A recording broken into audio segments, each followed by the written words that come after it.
سعدیا دیگر بنی آدم برادر نیستند. سعدیا دیگر بنی آدم برادر نیستند.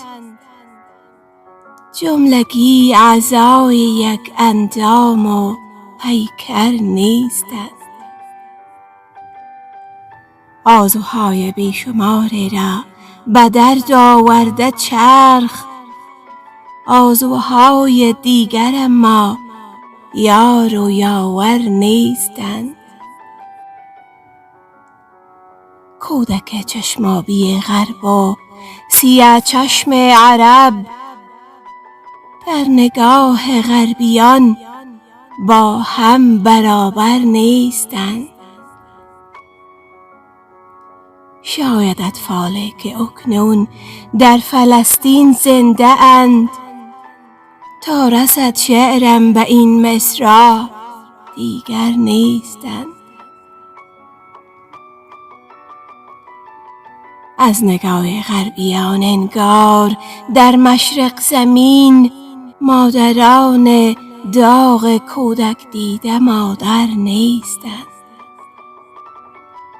نزد آنانی که میگیریند در سوگ سگان، صحنه‌های قتل انسان گریه آور نیستند.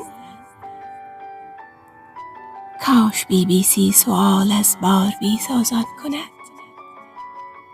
این عروسک ها که می سوزند دختر نیستند. ای نتانیاهو، اگر مردی تو با مردان بجنگ، گرچه اسرائیلیان از دم مذکر نیستند.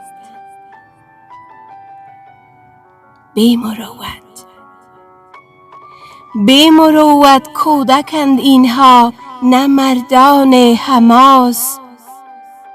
خانه اند اینها که شد ویرانه، سنگر نیستند.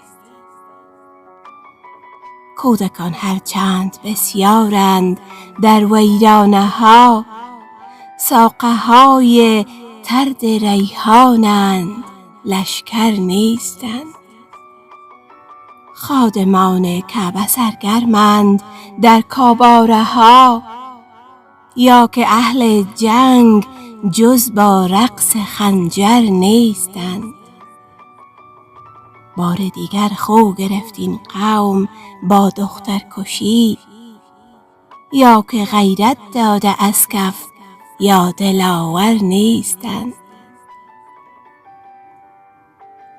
پشتها از کشته ها پیداست، دنیا کور نیست.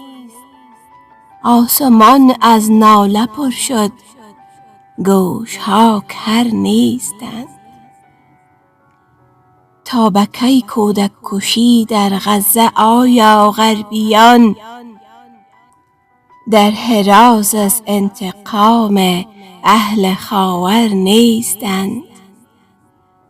در حراز از انتقام اهل خاور نیستند. سعدیا دیگر بنی آدم برادر نیستند. جملگی اعضای یک اندام و پیکر نیستند. آرزوهای دیگر اما یار و یاور نیستند.